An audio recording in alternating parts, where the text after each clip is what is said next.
hari uwitwaga Gitera Habyarimana Joseph wagize uruhare rukomeye cyane mu gukwiza urwango rwo kwanga abatutsi. Muri icyo gihe bijya bivugwa yuko Gitera yari yaranize akaza kuvanwa mu ishuri yo kugira ngo asohoke ajya kurema amacakubiri mu banyarwanda, ari nawe bivugwa mu mateka wari warahimbye amategeko 10 y'abahutu akunda kugarukaho cyane, aho yavugaga ko kubana n'abatutsi atabeshye ari ukwihambiraho urusyo, ngo abatutsi bose ni abajura, abatutsi ni umwaku. Mwibaze namwe umuntu wize wabaye mu bihugo by'abihaye Imana, warezwe neza nk'uko tubyumva, warezwe n'igihugu, akaba yari afite amagambo ye ubwe ameze atya. Ayo ni amwe mu mategeko Gitera yashyizeho kugira ngo akomeze ayacengeze muri rubanda. Irya mbere yagiraga ati, guhera ubu emera kandi wizere Imana gusa yonyine hamwe n'ubushobozi bwawe, ntuzongere kwemera cyangwa kwizera umututsi.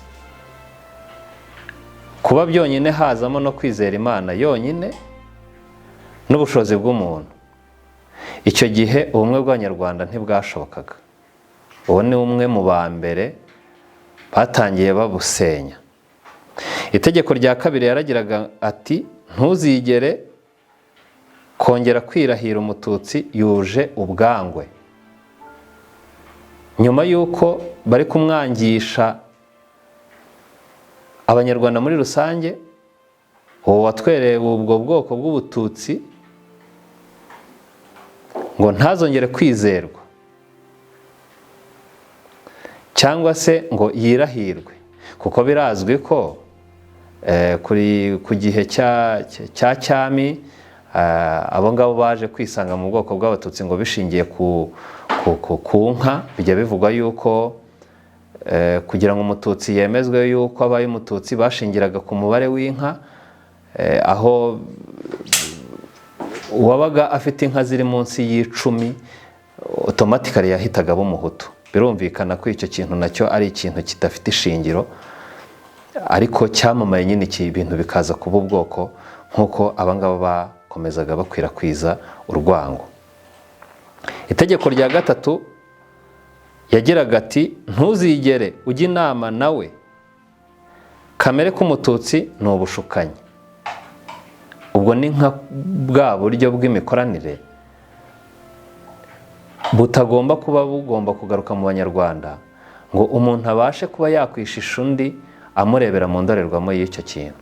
Kuko abantu niyo baba barabanye mu buzima bute cyangwa bakora iki, hajemo iri tegeko Gitera yavuze ko nta kujya inama, ko kamere y'umututsi ari ugushukana.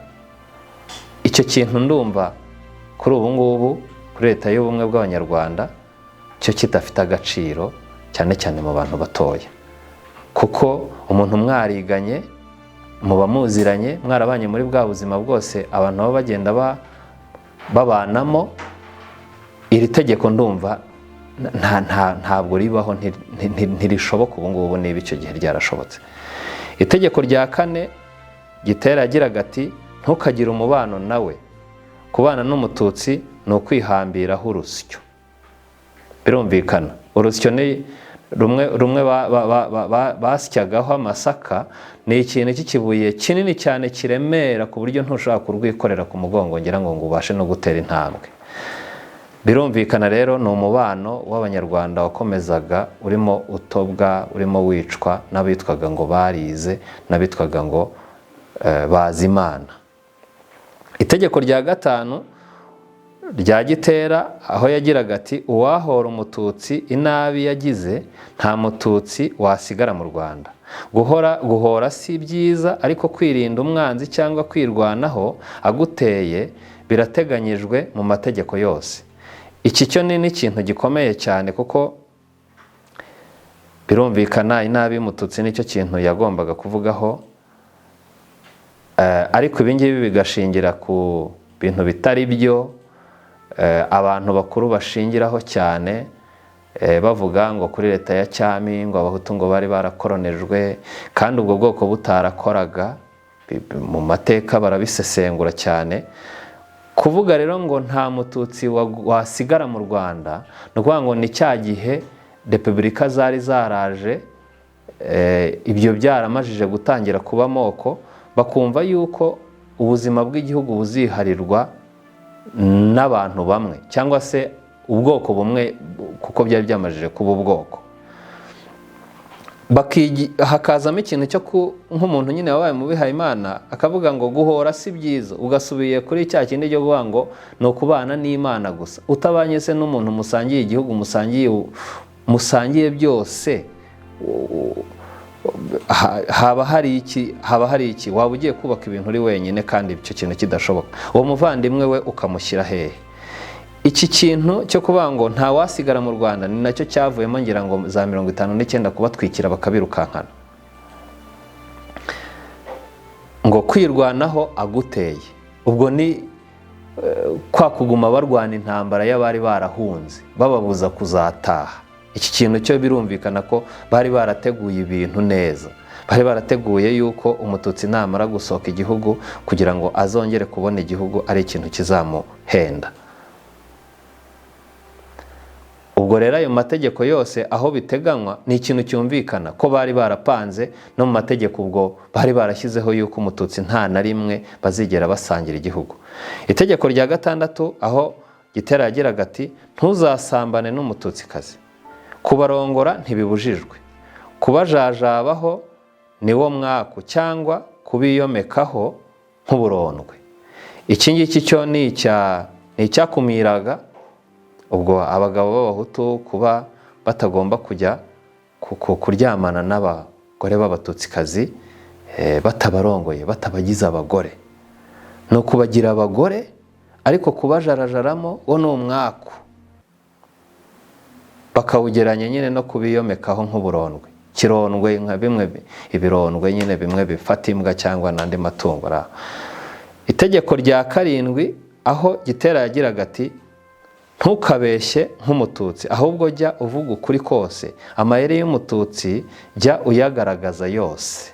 Ni ukuvuga ngo ntaho umututsi azihisha, ntaho umututsi azihisha, n'icyo yavuga cy'ukuri bizaba ari amayeri. Birumvikana yuko umututsi yari yaramajije kuba undi munyamahanga, kuko bivugwa yuko bagiye babita iteka buri umuntu akwambuye ubumuntu akakwita inzoka, akakwita intama, atakikwita umuntu, no kukwica yakwica kuko nta gaciro k'umuntu burya kaba kagihari. Ni nko kuvuga ngo ikintu aho umututsi hose anyuze mujye muhamenya icyo akoze aho ari hose, ubwo ni ukumugendaho nyine. Bimwe bavuga ngo ni uku iyo terime igibaho yo guhungeta, ngo ntuzibe nk'umututsi musikigingize yibe. Iryo ni itegeko rya 8. ngo ntuzibe nk'umututsi musikigingize yibe. Kusikigingiza ni nko kubuza umuntu ubuzima akaba yakora icyo atari gukora, ajye mu ngeso atari kuzabasha, ariko kubw'uko abayeho nabi yisange muri ubwo bujura. Ariko icyo gice nyine cy'abafite ubutegetsi nka ba Gitera abo bambari ba politike yari ishingiye ku moko n'ivangura ry'uturere n'ibindi, bo ngo ntibibe, nta kwiba. Bo birumvikana bafite ubuyobozi, ariko babuze umututsi ubuzima bwose kugira ngo ajye yisanga muri ibyo byaha by'ubujura, muri ibyo byaha byo kuba adafite ubuzima. Itegeko rya 9 Gitera aho yagiraga ati kurarikira abagore babo cyangwa abakobwa babo ni nabi, nta kimero barusha abacu, ahubwo babarusha ingeso nyinshi zitari nziza. Ibyo ngibyo harimo n'ikintu cyo guteranya abagore muri rusange. Abagore muri rusange kumva yuko burya bari abagore, imikoranire y'abagore byanze bikunze nayo ubwayo ihita igira ikibazo. Ni ikintu cyumvikana. Ubwo hari ikintu cyo gukumira abagabo b'abahutu kutararikira abagore b'abatutsi, bakavuga ngo nta kimero. Ubwo ni bwa bwiza bw'inyuma, ibyo ngibyo bisanzwe, ngo ntago barusha ikimero, ntibagira gute. Ubundi si ubwiza bw'inyuma butagira ubwenge, byo biganisha hehe igihugu, biganisha hehe abantu. Aho ngaho naho abantu bajye bahatinda cyane, kuko birumvikana yuko ari urwango Gitera Joseph Habyarimana niyo mission ubwo bari yaratumwe yo kugira ngo akore ibi ngibi.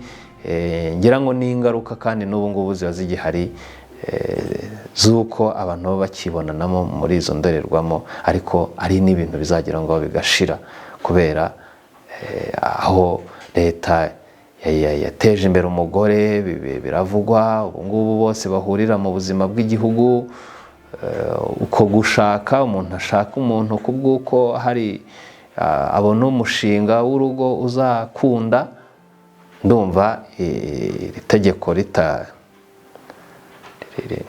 ntacyo rikivuze, ni ibintu biri aho ngaho bivugwa nk'amateka.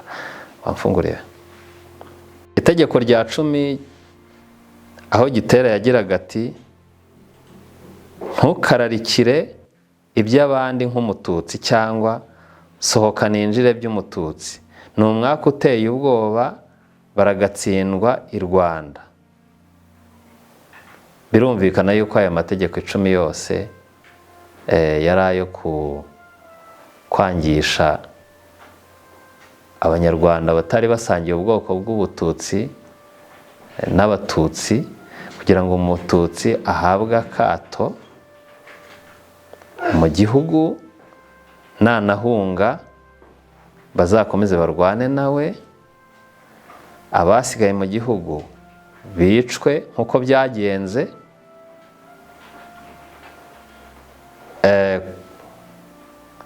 Kurarikira iby'abandi, sohoka ninjire, ibyo ngibyo nta muntu yavuga ngo ni amatiku aba ashingiye ku bantu bakuru. Birumvikana yuko harimo gusenya ingo, gusenyuka kw'ingo, kandi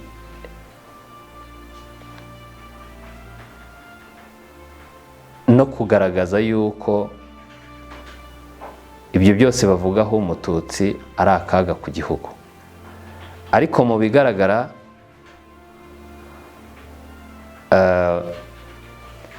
ababyeyi, ubu ngubu ababyeyi bamajije gukura, abagore, abagabo batabariye iki gihugu,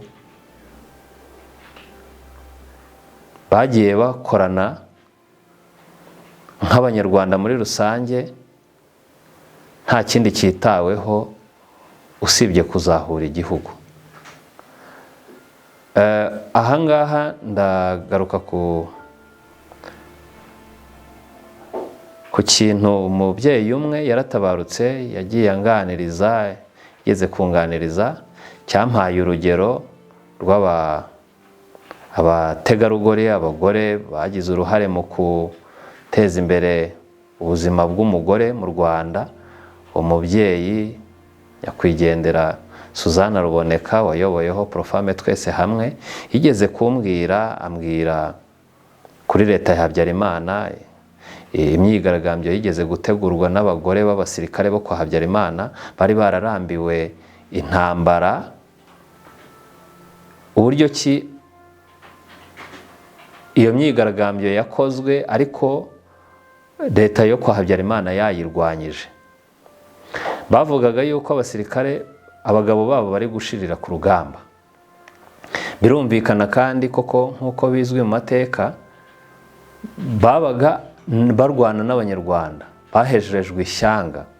Umuntu agendeye no kuri aya mategeko ya ba Gitera bagiye bashyiraho. Ariko yarambwiye ati abagore bafashe amapankarite, biriya byapa baba banditseho, bakagenda bacyomeka nk'ahantu, ubundi akirukanka akava mu muhanda. Birumvikana yuko za satelite zafashe ayo mafoto, biramenyekana ko iyo myigaragambyo yabaye ariko muri ubwo buryo. Ariko akagenda ambwira uburyo ki abagore bagiye bafatanya, bakagenda bafatanya, abumvaga igihugu neza babona aho kivuye, aho kiri kwerekeza, barafatanya bakorera igihugu, bazamura ubuzima bw'umugore, batekerereza abagore, bashyiraho imiryango igomba kubafasha mu buzima bwabo no guteza imbere imiryango yabo. Rero nta shingiro umuntu yavuga aya mategeko 10 yabayeho, ni amateka abasubirwamo. Ariko haramutse hari uwumva hari ibisigisigi aya mategeko 10 yaba yarasize, yajya areba imbere, kuko inyuma ibyinshi ni ibibi gusa, kereka icyo umuntu yareba inyuma ku cyo yagiye arokoka, aho yagiye atambuka atahasize ubuzima. Ibyo ni ibintu umuntu ashimira. Ariko gusubira inyuma kureba ngo burya Gitera yavuze yuko ntazumvikana n'umututsi, Gitera yavuze yuko ntagomba kumwizera, icyo gihe n'ubundi izo nyito zirahari, twe twarokotse jenoside turahari. Icyo gihe haba harimo umwanya ugomba kuzuzwa kugira ngo ibyo biraro byacitse twongere tubyubake, tubinyureho twese, nta muntu n'umwe witwaza icyo ari cyo. Amategeko 10 ya Gitera yakoreshejwe icyo gihe, ariko ubu ngubu ni ibintu tureba bigatuma abantu bumirwa ku muntu utekereza, akareba uburyo ki jenoside yari yarateguwe, urwango rugakuzwa, kandi bikorwa n'abantu bitwa yuko barezwe n'imiryango yabo, barezwe n'igihugu cyabo. Abarerwa rero ubu ngubu n'igihugu kuri ubu, abiga, nicyo mvuga, bagomba kuba batandukanye cyane n'ibikorwa bihembera amacakubiri, ahubwo hagashakishwa ukuri, abantu bagomba kuba bajya inyuma.